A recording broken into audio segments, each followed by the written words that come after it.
Hey guys, Lord Naren White here, the Holy Ghost of the one true God, back with you with the next video in my series reading The Call of the Wild by Jack London. Without further ado, returning to The Call of the Wild as read by Lord Naren White. His cunning was wolf cunning, and wild and cunning his intelligence, shepherd intelligence, and Saint Bernard intelligence, and all this, plus an experience gained in the fiercest of schools, made him as formidable a creature as any that roamed the wild.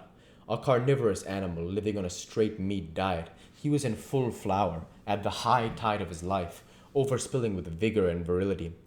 When Thornton passed a caressing hand along his back, a snapping and crackling followed the hand, each hair discharging its pent magnetism at the contact. Every part, brain and body, nerve, tissue, and fiber, was keyed to the most exquisite pitch, and between all the parts there was a perfect equilibrium or adjustment. To sights and sounds and events which required action, he responded with lightning-like rapidity. Quickly as a husky dog could leap to defend from attack or to attack, he could leap twice as quickly. He saw the movement, or heard sound, and responded in less time than another dog required to compass the mere seeing or hearing.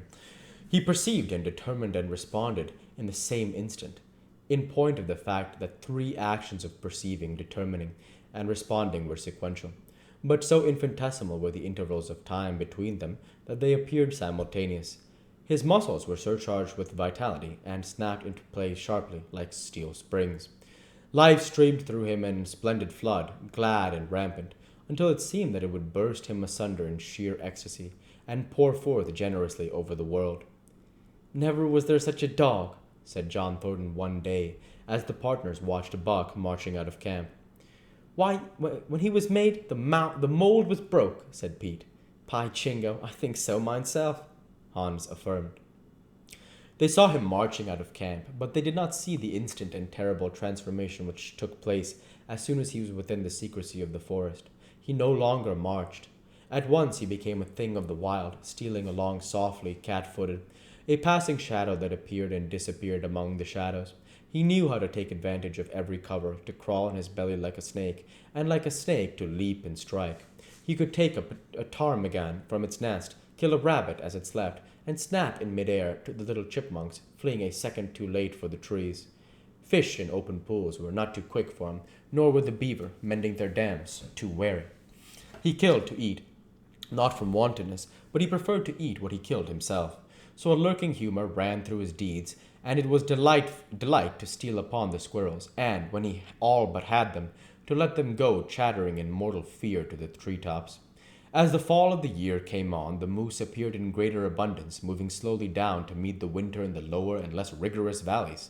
Buck had already dragged down a stray part-grown calf, but he wished strongly for a larger and more formidable quarry, and he came upon it one day, and on the divide at the head of the creek, a band of 20 moose had crossed over from the land of streams and timber, and chief among them was a great bull. He was in a savage temper, and standing over 6 feet from the ground, was as formidable an antagonist as even Buck could desire. Back and forth the bull tossed his great palmated antlers, branching to 14 points, and embracing 7 feet within the tips. His small eyes burned with a vicious and bitter light, while he roared with fury at the sight of Buck.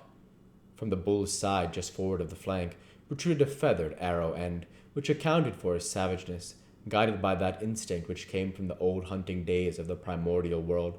Buck proceeded to cut the bull out from the herd. It was no slight task. He would bark and dance about in front of the bull, just out of reach of the great antlers and of terrible splay hoofs, which could have stamped his life out with a single blow. Unable to turn his back on the fanged danger and go on, the bull would be driven into paroxysms of rage. At such moment he charged Buck, who retreated craftily, luring him on by a simulated inability to escape. But when he was thus separated from his two fellows, 2 or 3 of the younger bulls would charge back upon Buck and enable the wounded bull to rejoin the herd. There is a patience of the wild, dogged, tireless, persistent as life itself, that holds motionless for endless hours the spider in its web, the snake in its coils, the panther in its ambuscade. This patience belongs peculiarly to life when it haunts its living food, and it belonged to Buck as he clung to the flank of the herd, retarding its march, irritating the young bulls, worrying the cows with their half grown calves, and driving the wounded bull mad with helpless rage. For half a day this continued.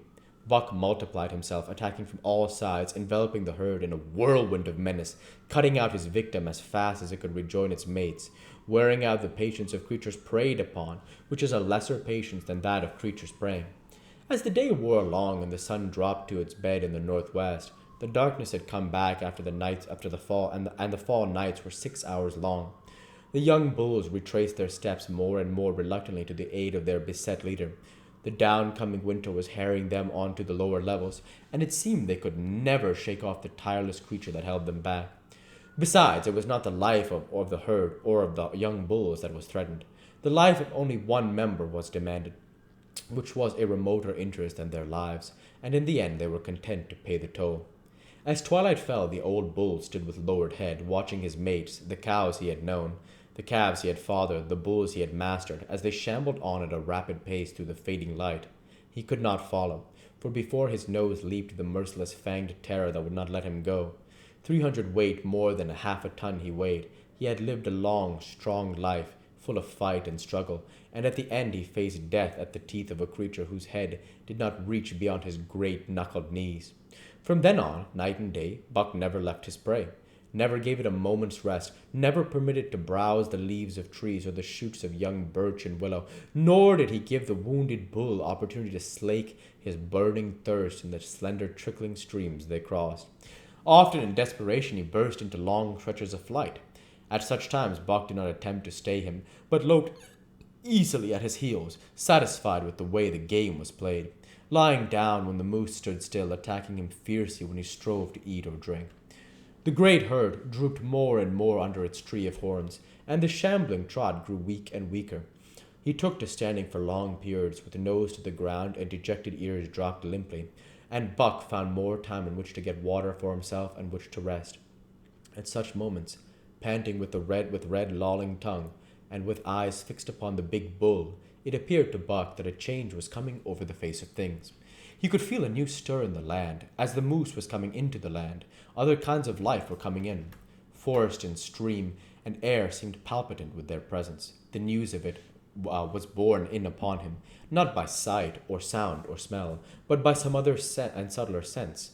He heard nothing, saw nothing, yet knew that land was somehow different, that through it strange things were afoot and ranging, and he resolved to investigate after he had finished the business in hand. At last, at the end of the fourth day, he pulled the great moose down. For a day and a night he remained by the kill, eating and sleeping, turn and turn about, then rested, refreshed and strong. He turned his face toward camp and John Thornton. He broke into the long, easy lope and went on, hour after hour, never at a loss for the tangled way, heading straight home through strange country with a certitude of direction that put man and his magnetic needle to shame. As he held on, he became more and more conscious of the new stir in the land. There was life abroad in it, different from the life which had been there throughout the summer. The longer was this fact borne in upon him in some subtle, mysterious way. The birds talked of it, the squirrels chattered about it, the very breeze whispered of it. Several times he stopped and drew in the fresh morning air in great sniffs, reading a message which made him leap on with greater speed. He was oppressed with a sense of calamity happening. If it were not calamity already happening, as he crossed the last watershed and dropped down the valley toward the camp, he proceeded with greater caution. 3 miles away he came upon a fresh trail that sent his neck hair rippling and bristling. It led straight toward the camp and John Thornton. Buck hurried on, swiftly and stealthily, every nerve straining and tense, alert to the multitudinous details which told a story, all but the end. His nose gave him a varying description of the passage of the life on the heels of which he was traveling. He remarked the pregnant silence of the forest. The bird life had flitted. The squirrels were in hiding. One only he saw, a sleek gray fellow flattened against a gray dead limb, so that he seemed a part of it, a woody excrescence upon the wood itself. As Buck slid along with the obscureness of a gliding shadow, his nose was jerked suddenly to the side, as though a positive force had gripped and pulled it. He followed the new scent into a thicket and found Black. He was lying on his side, dead where he had dragged himself, and an arrow protruding, head and feathers, from either side of his body. we'll go ahead and stop there for this week. As usual, I want to say thank you for watching and I hope you enjoyed. Please like, comment, and subscribe as it greatly helps the channel. Light be with you all. Take care and thanks again.